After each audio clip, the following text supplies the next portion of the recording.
কৃষ্ণ জয় কৃষ্ণ জয় কৃষ্ণ জয় কৃষ্ণ এটাকে আৰম্ভ কৰোঁ জয় কৃষ্ণ জয় জগৎগুৰু শ্ৰীমন্ত শংকৰ মাধৱ ওম তৎসৎ পৰম শ্ৰদ্ধাৰ এই মহান পবিত্ৰ স্থানত মহাভাগৱত শ্ৰৱণ কৰি থকা প্ৰতিজন ভকত সাধুগুৰু বৈষ্ণৱ গংগাৰ সদৃশ পবিত্ৰ আই মাতৃ যুৱক যুৱতী সমন্বিত সবাৰো শ্ৰীচৰণত আমি কোটি কোটি প্ৰণাম জনাইছোঁ।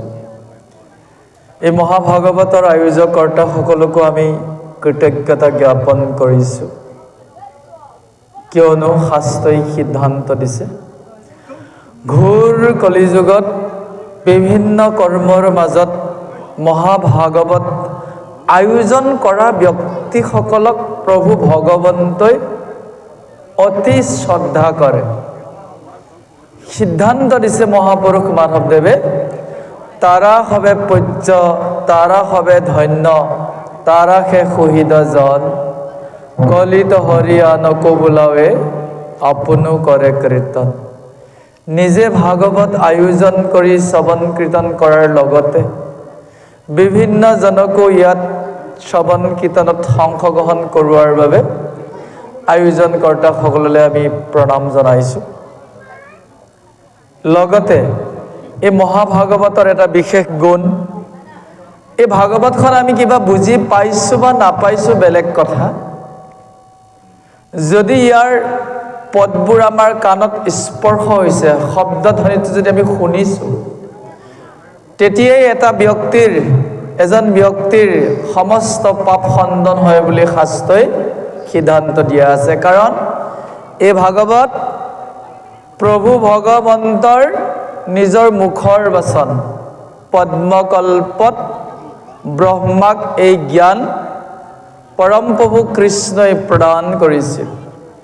এই পৰম্পৰাক্ৰমে আহি আহি আহি আহি শুকৰ মুখত আজিৰ পৰা 5126 বছৰৰ আগতে গংগাৰ পাৰত প্ৰথম ভাগৱতখন প্ৰকাশ পাইছিল এই ধৰাধামত।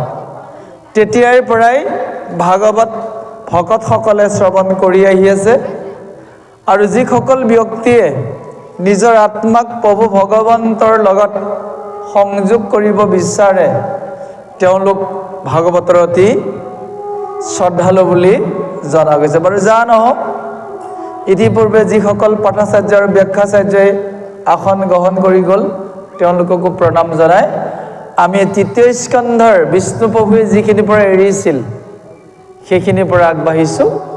দুটা কথা ওলাই আছে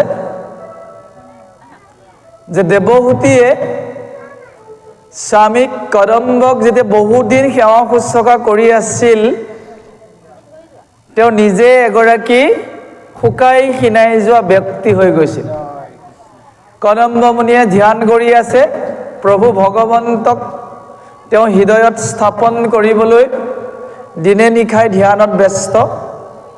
ঘৰৰ কাম বন, আশ্ৰমৰ সমস্ত কাম কাজ কৰি থাকোঁতে থাকোঁতে দেৱহূতি বৃদ্ধ হৈ গ'ল। বুজিব পাৰিছেনে? স্বামী একেই আছে, প্ৰভু ভগৱন্তৰ লগত তেওঁ সংযোগ হৈ আছে, তেওঁ একেই নিচিনাই যৌৱন সুলভ ৰূপতেই আছে, কিন্তু স্ত্ৰীগৰাকীয়ে কাম কৰোঁতে কৰোঁতে দেৱহূতি হাড়ে চালে লগ লাগি গৈছে। আৰু যি সময়ত তেওঁলোকৰ মাজত সন্তানৰ ব্যৱস্থাপনা কৰিলে, তেতিয়া দেৱহূতিয়ে দেখিলে যে মোৰ যৌৱন শেষেই হৈ গ'ল। তেতিয়া এই যি বিন্দু সৰোবৰত ডুব মৰাৰ পিছত দেৱহূতিয়ে পুনৰ যৌৱন প্ৰাপ্ত হৈ উঠিছিল। উঠাৰ পিছত দাসীসকলে পৰিবেষ্টিত হৈ স্বামীৰ সান্নিধ্যত বাকীখিনিৰ কথা ইয়াত আমাক পদবন্ধে আগবঢ়াইছে। প্ৰভুৱে খুব সুন্দৰভাৱে উল্লেখ কৰি গৈছে যে বিমান বিহাৰত স্বামীৰ সৈতে সেই দেৱহূতিৰ যি পূৰ্ণ প্ৰস্তুতি লিখিছে, বিমান চপাই পাছে হৰষিত মনে যায়, মেৰুৰ দ্ৰোণিত প্ৰৱেশিলা, কামে হুয়ে উনমত দেৱহূতি সমে সৈতে মহাৰংগে বিস্তৰ কৰিলা। ইয়াৰ পৰা এটা মেছেজ, বাৰ্তা সমাজলৈ দিয়া হৈছে, যিসকল ব্যক্তিয়ে নতুন জীৱন যাত্ৰা আৰম্ভ কৰিছে, দাম্পত্য জীৱন আৰম্ভ কৰিছে, তেওঁলোকৰ মাজলৈ সন্তান অহাৰ আগতেই প্ৰত্যেকেই ভাগৱত ধৰ্ম গ্ৰহণ কৰিব লাগে। সেইটো ইয়াৰ মূল অৰ্থ। তৃতীয় স্কন্ধৰ মূল অৰ্থ হৈছে যে প্ৰভু ভগৱন্তই সৃষ্টি ৰচনাৰ প্ৰাক মুহূৰ্তত প্ৰতিজন ব্যক্তিক ভগৱানৰ ওচৰত নিজকে সমৰ্পণ কৰিব দিছে। ভগৱানৰ আদেশ লৈ যদি তেওঁলোকে সৃষ্টি কাৰ্যত আগবাঢ়ি যায়, তেওঁলোকৰ জীৱনো সুন্দৰ আৰু পৃথিৱীখনেও উপহাৰ হিচাপে লাভ কৰিব ভাল নৱপ্ৰজন্ম। প্ৰহ্লাদৰ দৰে সন্তান পাব, নাৰদৰ দৰে ভক্ত পাব। তাকে যদি কৰা নাযায়, তেতিয়াহ'লে দুৰ্যোধন দুঃশাসনৰ নিচিনা ব্যক্তিয়ে সমাজখন ভৰি পৰিব। আৰু যা নহওক, সেই সামাজিকজন শাস্ত্ৰত উল্লেখ কৰিছে, শুনিও ক সৰ্বজন কৃষ্ণৰ চৰিত্ৰ, আতপৰে আন পুণ্য নাহিকে কলিত। কলিযুগত কৃষ্ণ কথা, ভাগৱতৰ কথাৰ বাহিৰে কোনো ধৰ্মই কাম দিব নোৱাৰে। আপোনাৰ মোৰ নিচিনা জীৱন এটা পাবলৈ ব্ৰহ্মাই বিচাৰি আছে। ব্ৰহ্মা সৃষ্টিকৰ্তা। ব্ৰহ্মাই ভাবি আছে, মই যদি ভাৰতবৰ্ষত মানুহৰ জন্ম ল'ব পাৰোঁ, ভাগৱত শুনি মই আনন্দ পাব পাৰিম, কৃষ্ণৰ ওচৰলৈ যাব পাৰিম। লভি আছা জন্ম যিটো ব্ৰহ্মাৰ বাঞ্ছিত, জানি যত্নে কৰা পান কৃষ্ণ কথামিত। ব্ৰহ্মাই বিচৰা জীৱনটো আমি পাইছোঁ। আচলতে ভাগৱতখনৰ মূল উদ্দেশ্য এজন ব্যক্তিক আত্মজ্ঞান প্ৰদান কৰা। শ্ৰৱণ কৰোঁতে কৰোঁতে হৃদয়ত থকা আত্মাই যেতিয়া প্ৰভু ভগৱন্তৰ সন্ধান পাই যাব, এজন ব্যক্তিৰ জীৱনত ধন জন সমস্তবোৰ তেওঁ অৰ্থহীন হৈ পৰে। কৃষ্ণৰ নাম ভকতৰ সংগহে তেওঁৰ অতি প্ৰিয় হৈ পৰে। উল্লেখ কৰিছে, খনিক শৰীৰ বিলম্বিত কাৰ্য নাই, চিন্তামণি জন্ম হেৰা হাততে হেৰায়। আমি আমাৰ জীৱনটোত এটা দিনো ব্যৰ্থ কৰিব নাপায় কৃষ্ণ কথা নুশুনাকে, নতুবা কোনদিনাখন আমি এই ধৰাৰ পৰা এৰি যাব লাগিব তাৰো হিচাপ নাই। সেইকাৰণে প্ৰত্যেক দিনাই কৃষ্ণ সেৱাৰ লগত আমাক জড়িত হ'বলৈ শাস্ত্ৰই উপদেশ দিছে। আজিতো আমাৰ পৰম সৌভাগ্য যে আপোনাৰ খবৰ নিচিনা ভকত আই মাতৃ সন্মুখত কৃষ্ণ কথা কোৱাৰ আমাক সুযোগ দিছে। আমাৰো সৌভাগ্য। যত দেখা ভাৰ্যা পুত্ৰ সবে অকাৰণ, চাহি মাত্ৰ থাকে কালে ধৰে যেতি কণ। যেতিয়া আমাৰ জীৱনৰ অন্তিম সময় আহিব, পুত্ৰ ভাৰ্যাই চাই থাকিব কিন্তু একো সহায় কৰিব নোৱাৰে। সহায় কৰিব পাৰিব আপোনাক ধৰ্মই, আপোনাক এই যে প্ৰভু ভগৱন্তৰ গুণানী কীৰ্তন কৰি থকাৰ যিখিনি সময়, সেই সময়ৰ ধৰ্মৰূপেহে সহায় কৰিব পাৰিব। যদিহে তাকে নকৰোঁ, কৈছে বিষয়ৰ সুখ একতিলে কৰি চোৰ, যমৰ কিংকৰে ধৰি নিবে যমপুৰ। শাস্ত্ৰত সিদ্ধান্ত দিয়া আছে, ভক্তিবিহীন ব্যক্তিসকলক যম ৰজাই দূতৰ জৰিয়তে নি নৰকত শাস্তি দিয়ে, বিভিন্ন শাস্তি দিয়ে। যমৰ মূৰ্তিক দেখি হৰাইবে চেতনা, দুৰ্ঘোৰ নৰকে পেলাই ভুঞ্জাইবে যাতনা। সেই যন্ত্ৰণাবোৰৰ পৰা পৰিত্ৰাণ পাবলৈ আমাৰ একমাত্ৰ মনুষ্য জন্মত কৰ্তব্য হৰি ভক্তি। এই যে ভাগৱতখন শুনিছে এইটোৱে হৰি ভক্তি। ইয়াৰ বাহিৰে বেলেগ ব্যৱস্থাই একোৱে কাম দিব নোৱাৰে। শাস্ত্ৰত বিচাৰি পাইবা যতেক যুগুতি, কৃষ্ণৰ নামেহে জানা ভুকুতি মুকুতি। কৃষ্ণৰ নাম, কৃষ্ণৰ গুণ, কৃষ্ণৰ লীলা, এই কথাবিলাকেহে আমাক মুক্তি দিব পাৰিব, ভক্তিৰ দিশত আগবঢ়াই নিব পাৰিব। কলিৰ পৰম ধৰ্ম জানা হৰি নাম, শংকৰে ৰচিলা ডাকি বোলা ৰাম ৰাম। কলি যুগৰ পৰম ধৰ্মই হৈছে প্ৰভু ভগৱন্তৰ গুণ লীলা আৰু নাম। তাকেই আজি চলি আছে। যি কদম্ব মুনিৰ কাহিনী ওলাইছে, যি দেৱহূতিৰ কাহিনী ওলাইছে, তেওঁলোকৰ মাধ্যমেৰে কপিল প্ৰভু কিদৰে পৃথিৱীলৈ আহিছিল সাংখ্য যোগ বুজাবলৈ তাৰ সুন্দৰ বৰ্ণনা দিছে। আকাশ মণ্ডলীত কদম্বমুনি আৰু দেৱহূতিয়ে বিমান বিহাৰ কৰি আছে। সেই বিমান বিহাৰৰ পিছতে তেওঁলোকৰ 9 গৰাকী পুত্ৰীৰ জন্ম লাভ হৈছিল। পদবন্ধে দিয়া আছে 24 চন্দত। যেতিয়া উপযুক্ত ক্ষণ আহি গ'ল, কদম্বমুনিয়ে দেৱহূতিৰ গৰ্ভত 9 গৰাকী কন্যাৰ জন্ম দিছে। তাকে নৱবিধ ভকতি বুলিও আধ্যাত্মিক তত্ত্বত উল্লেখ আছে। শ্ৰৱণ, কীৰ্তন, স্মৰণ, দাস্য, সখ্য, আত্মনিবেদন। নৱধা ভক্তিৰ ভিতৰত সৰ্বশ্ৰেষ্ঠটো হৈছে শ্ৰৱণ। শ্ৰৱণ মানে শুনি যোৱা। প্ৰভু ভগৱন্তই দেখিলে যে সত্য যুগত মানুহৰ আয়ুস যেনেকুৱা আছিল, খাদ্য যেনেকুৱা আছিল, বাতাবৰণ যেনেকুৱা আছিল, বহুত দীৰ্ঘ সময় তেওঁলোকে একে জেগাতে ধ্যানত মগ্ন হৈ থাকিব পাৰিছিল। কিন্তু লাহে লাহে লাহে লাহে যুগৰ পৰিৱৰ্তন হৈ আহিল। আজি আহি আমি ক'ত পালে? কলি যুগত। কলি যুগত মানুহৰ আয়ুসটোতো কমেই, ধৈৰ্য, শক্তি, বল, বীৰ্য, আন নালাগে বুজি পোৱা ক্ষমতা, যিটো বোধগম্যতা বুলি কোৱা হয়, বোধগম্যতাটোও কমি আহিল। পৰীক্ষিতে এই ভাগৱতখন শুনিছিল সংস্কৃত ভাষাত শুনিছিল।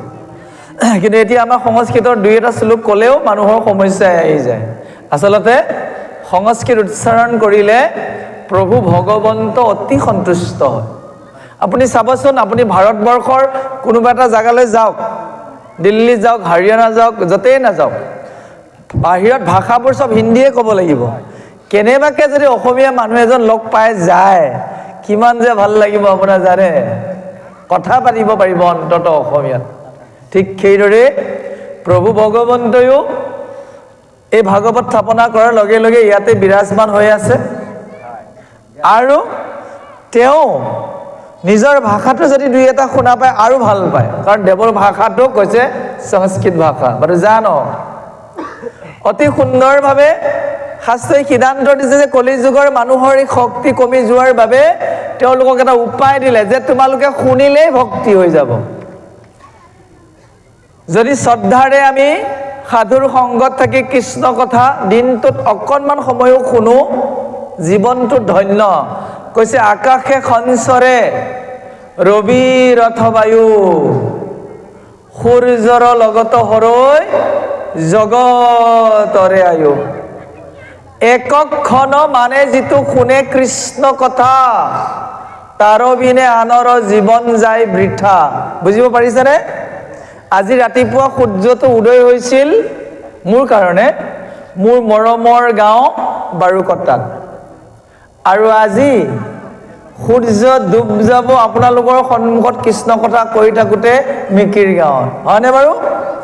এই যে সূৰ্যটো উদয় হৈ সূৰ্যটো যে মাৰ গ'ল, মোৰ জীৱনৰ পৰা এটা দিন গ'ল।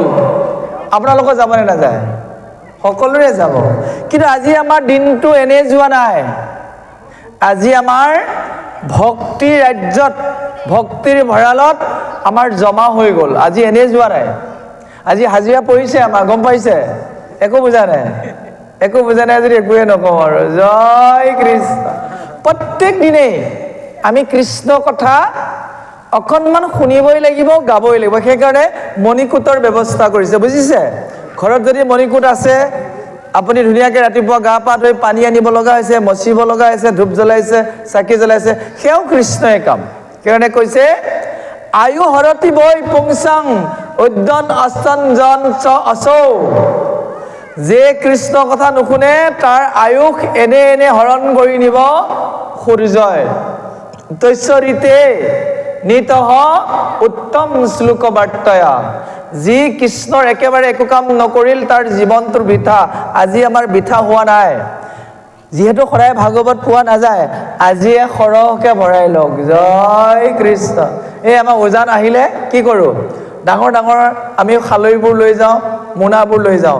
এদিনহে উজান আহে আৰু সৰহকৈ ভৰাই চালনীত দি দি বহুত দিন আমি ৰাখি থাকোঁ। জয় কৃষ্ণ। আৰু জানো ভাগৱতত এটা সিদ্ধান্ত দিয়া আছে যে আমাৰ ৰাতিপুৱাৰ পৰা গধূলিলৈ যিমানখিনি কৰ্ম কৰোঁ সেইখিনি কৰ্ম 3টা ভাগত ভাগ হয়। এটা পাপ, এটা পুণ্য আৰু এটা হৈছে ভক্তি। 3টা ভাগত ভাগ হয়। ৰাতি 12টা বজাত প্ৰত্যেকৰে এই ভঁৰালটোত জমা হ'বই। আজি ধৰি লৈছে ইমান ধুনীয়া ভাগৱত পাতিছে, কোনোবা এজন ব্যক্তিয়ে ভাগৱতত অংশগ্ৰহণ নকৰি তেওঁ আজি নাখাবলগীয়া বস্তু খাই দিলে। তেওঁৰ ভঁৰালটোত ৰাতি 12টাত কি সোমাব বাৰু? ভক্তি সোমাব নেকি? নোসোমায়। এই অনুষ্ঠানৰ এই কাৰ্যক্ৰমৰ মাজত কৰা বেয়া কৰ্মৰ বাবে তেওঁৰ ভঁৰালত জমা হৈ যাব পাপ। ধৰি লৈছোঁ কোনোবা এজন ব্যক্তি ইয়ালৈ আহিব লাগিছিল, আহিব নোৱাৰিলে। তেওঁ কমিটিক ক'লে 500 টকা এটা দিছোঁ, ৰাইজক কিবা খোৱা বোৱা ব্যৱস্থা কৰি দিব। আহিব পৰা নাই কিন্তু দান কৰিছে, তেওঁৰ ভঁৰালত জমা হ'ব পুণ্য। কোনোবাই যদি ভাগৱতৰ সন্মুখত থাকি ঈশ্বৰৰ কথা শুনিছে, তেওঁ ভঁৰালত জমা হ'ব ভক্তি। ভক্তি বুজিব পাৰিছেনে? এই ভক্তি হৈছে অবিনাশী। যিদিনাখন আপোনাৰ মোৰ মৃত্যু হ'ব, আপোনাৰ মোৰ লগত ভাৰ্যা পুত্ৰ ধন সম্পত্তি একো নাযায়, আজিৰ উপাৰ্জন হোৱা ভক্তিকণ কিন্তু যাব, লগত যাব। সেইকাৰণে প্ৰত্যেক দিনাই ভক্তি জমা কৰিব লাগে। এতিয়া চাবচোন সৰু সৰু ল'ৰা ছোৱালীবিলাকে পইচা গোটোৱা এটা বাচন থৈ দিয়ে নহয়। আগতে আমি বাঁহৰ খুলুং কাটি লৈছিলোঁ, আজিকালি বাৰু সেইটো নহয়, আজিকালি বহুতে বিভিন্ন পাত্ৰ পায়।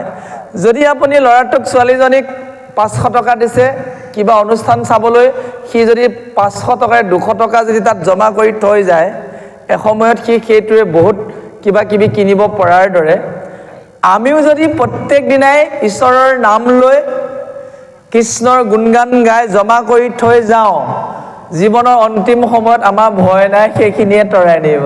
জয় কৃষ্ণ। কৈছে ধৰ্ম এক এব সুহিত নিধনে অপি অনুগচ্ছতি।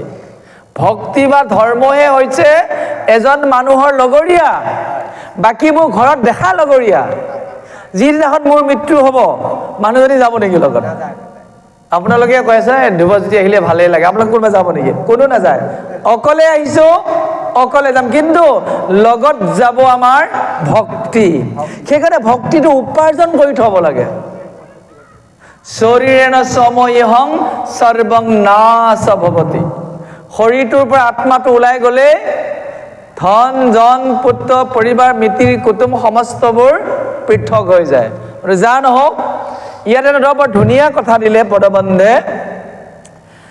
কদম্ব ঋষিয়ে দেৱহূতিৰ লগত এটা চুক্তি কৰিছিল, কথা বতৰা পাতিছিল যে তোমাৰ সন্তান উৎপন্ন হোৱাৰ পিছত মই কিন্তু তোমাৰ লগত নাথাকিম, মই হাবিলৈ গৈ ঈশ্বৰৰ চিন্তা কৰিম। 9 গৰাকী কন্যা হ'ল, দিবগৈ নামবোৰ বৰ ধুনীয়াকৈ দি আছে। 9জন প্ৰজাপতিলৈ খুব সুন্দৰভাৱে বিয়া দিছে তেওঁলোকক, দুহিতাসকলক। তেতিয়া স্বামীয়ে যেতিয়া ঘৰখন এৰি যাব বিচাৰিছে, কন্যা সন্তানবোৰ লগত আছে, তেতিয়া তেওঁ স্বামীক কৈছে যে ল'ৰা এটা হ'লে ভাল আছিল, ছোৱালীবোৰ বিয়া দিয়া হ'ব, আপুনিও যদি গুচি যায় মই অকলশৰীয়া অহম।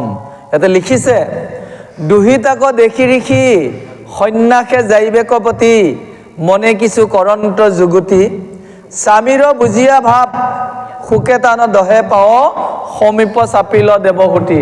দেৱহূতিয়ে ক'ব বিচাৰিছে যে আপুনিতো সন্ন্যাস আশ্ৰম ল'বই, কিন্তু যোৱাৰ আগতে মোক ল'ৰা সন্তান এটা উপহাৰ দি যাওক। আগৰ দিনত কি নিয়ম আছিল জানে? এতিয়াও নিয়মটো আছে। 4 আশ্ৰম জন্মৰ পৰা 25 বছৰ বয়সলৈ এইটো কোৱা হৈছে ব্ৰহ্মচৰ্য, বিদ্যা শিক্ষা গ্ৰহণ কৰাৰ সময়। 4টা ভাগ, 25, 50, 75, 100।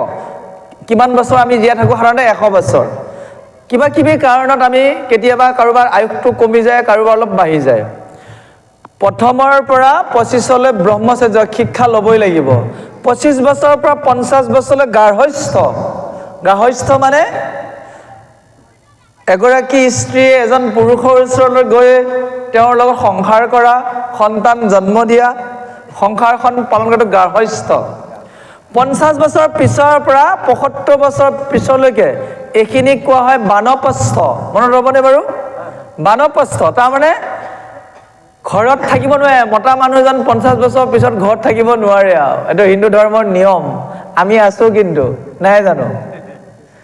আগৰ নিয়ম মতে 50 বছৰ হ'লে দায়িত্ব ল'ৰা ছোৱালীক দি আমি তীৰ্থ ভ্ৰমণত যাব লাগিব 25 বছৰৰ বাবে। 75 বছৰ তীৰ্থত, 75 বছৰ নোহোৱালে তীৰ্থতে ঘূৰি ফুৰিব লাগিব। 76 বছৰ বয়সত আহিম, ঘৰত মহলত সোমাব পাৰিব, কিন্তু ঘৰৰ ভিতৰত সোমাব নোৱাৰিব। ভাল বেয়া মানুহগৰাকী ল'ৰা ছোৱালী সা সম্পত্তি খবৰ লৈ একেবাৰে ওলাই যাব লাগিব সন্ন্যাস। এই সন্ন্যাস আশ্ৰমৰ কথা কৈ আছে। এতিয়া যদি আগৰ নিচিনা হোৱা হেঁতেন, আমাৰ ইয়াত যিমানবোৰ বয়সীয়াল মানুহ দেখিছোঁ, আমি সকলোবোৰ এতিয়া তীৰ্থলৈ যাব লাগিলে, ঘৰত থাকিব নোৱাৰোঁ। জয় কৃষ্ণ। পাপ হৈ যায়, পাপ হৈ যায়। কিন্তু মহাপুৰুষ শংকৰদেৱে দেখিলে যে 51 বছৰ বয়সৰ পৰা 75 বছৰ বয়সলৈ 25 বছৰ যদি মানুহজনে বিভিন্ন জেগাত তীৰ্থত ভ্ৰমণ কৰিব লগা হয়, তেওঁ তীৰ্থত থকা নহয়, ঘৰলৈহে মনত পৰি থাকিব, মানুহজনীলৈহে মনত পৰি থাকিব। জয় কৃষ্ণ। তাতো কৈ গৃহতে থাকিয়া সুখে সংসাৰ কটাৰ ব্যৱস্থা কৰিলে, ঘৰখনকে আশ্ৰম বনাই দিছে। বুজিব পাৰিছে? ঘৰখন আশ্ৰম হ'বলৈ হ'লে এটা দেৱগৃহ লাগিব, তাত কৃষ্ণ কীৰ্তন হ'ব লাগিব। সেই মণিকূটৰ ব্যৱস্থাটো লৈ আহিছে। নতুবা আমি যদি ঈশ্বৰৰ নাম কীৰ্তন নকৰোঁ, তেতিয়াহ'লে ঘৰত আমি পাপ ভোজন কৰি আছোঁ। এইটো ডাঙৰ কথা। কিন্তু তুমি যদি বানপ্ৰস্থ যোৱা নাই, ঘৰতে আছা, তেতিয়াহ'লে তুমি কিন্তু মণিকূট এটা বনাই লৈ কৃষ্ণ কীৰ্তন কৰিব লাগিব। নতুবা স্বামী স্ত্ৰী দুয়ো নৰকত যাব লাগিব। শাস্ত্ৰৰ সিদ্ধান্ত। এতিয়া যিজন কদম্ব ঋষিৰ কথা কৈছে, তেওঁ এতিয়া যাব বিচাৰি আছে হাবিলৈকে, সন্ন্যাস আশ্ৰম। দেৱহূতিয়ে কৈছে যাব স্বামী, আপত্তি নাই, কিন্তু মোক ল'ৰা সন্তান এটা উপহাৰ দি যাওক। সেইজনে আছিল কপিল মুনি। বুজিব পাৰিছে? ঠিক সেইদৰে এতিয়া আমি গাৰ্হস্থ্য আশ্ৰমতে আছোঁ, কিন্তু সদায় যদি ঈশ্বৰৰ নাম কীৰ্তনৰ লগত জড়িত থাকোঁ, পাপে আমাক নুচুব। নতুবা স্বামী স্ত্ৰী দুয়ো নিজৰ ধৰ্ম নষ্ট হৈ যাব। অৱশেষত অধুমুখে নখোৱাগে ভূমিক লেখন্ত ঘনে শোকজল কৰিয়া স্তম্ভন আতিশয় নম্ৰভাৱে মধুৰ বচনে দেৱী লাহে লাহে বলিলা বচন। মহিলাসকলৰ এটা ডাঙৰ গুণ আছে, স্বামীক তৎনাতে একো ক'ব নোৱাৰে, যিখন পতিব্ৰতা স্ত্ৰী। ভৰি বুঢ়া আঙুলিটোৱে মাটিবোৰ কি কৰি থাকে? খুচৰি থাকে। বুজিব পাৰিছে? একো ক'ব নোৱাৰে, ভৰিৰ বুঢ়া আঙুলিটোৱে মাটিবোৰ খুচৰি থাকে। অমুকটো কৰিলেহে ভাল আছিল নেকি, তমুকটো কৰিলেহে ভাল আছিল। এইটো পতিব্ৰতা স্ত্ৰী, এইটো গুণ। আচলতে হয়, যিজন মানুহক আমি স্বামী বৰণ কৰিছোঁ, তেওঁৰ মুখে মুখে কেতিয়াও আমি তৰ্কবাদ কৰিব নাপায়, বিনম্ৰভাৱে। এতিয়া ভগৱান কৃষ্ণক মই নিজে স্বামী ভজন কৰিছোঁ, ময়ো সদায় তেওঁৰ লগত কথোপকথন কৰোঁ, বিনম্ৰভাৱে কৰোঁ। গম পাইছেনে? সদায় কথোপকথন কৰোঁ। অকলশৰীয়া মুহূৰ্তত তেওঁৰ লগতে কথা বতৰা, যেতিয়া মণিকূটত সোমাওঁ তেওঁকে সমস্ত অৰ্পণ। তেওঁক আজিলৈকে উচ্চস্বৰে একো কোৱা নাই, বিনীতভাৱে হে প্ৰভু, আজি ভাগৱত আছে, আপুনি লগত থাকি সহায় কৰিব, আপোনাৰ বাহিৰে কোনে আমাক এই কথাবোৰ কোৱাব ইত্যাদিবোৰ বিনীতভাৱে অতি সুন্দৰভাৱে প্ৰস্তাৱটো আগবঢ়াইছিল দেৱহূতিয়ে যে হে স্বামী, মোৰ জীৱনৰ পৰম সম্পদ আপুনি। স্বামী হৈছে এগৰাকী স্ত্ৰীৰ বাবে শিৰোমণি। স্বামীবিহীন এগৰাকী স্ত্ৰীয়ে জীৱন কল্পনাই কৰিব নোৱাৰে। কিন্তু কাৰোবাৰ যদি স্বামী আগে গৈছে, একো ভয় খাব লগা নাই, কৃষ্ণ স্বামী আমাৰ আছে, বুজিব পাৰিছে? যিসকল বৈধব্য লৈছে তেওঁলোকৰ বাবে কৃষ্ণ স্বামী, যিসকলে এতিয়াও বিয়া সোমোৱা নাই তেওঁলোকৰ বাবে প্ৰভু ভগৱন্ত সকলোৰে স্বামী, তেওঁৰ ওচৰত সমৰ্পণ। আৰু যা নহওক অতি সুন্দৰভাৱে এইখিনিতে এটা উপদেশৰ ব্যৱস্থা ৰাখিছে। আমাৰ অসমীয়া ভাগৱতখনৰ এটা ডাঙৰ সৌন্দৰ্য, প্ৰতিটো অধ্যায়ৰ লগে লগে প্ৰতিটো খণ্ডৰ লগে লগে কিছুমান কি দিছে? উপদেশ। বৰ ধুনীয়া উপদেশ দিছে দুটা।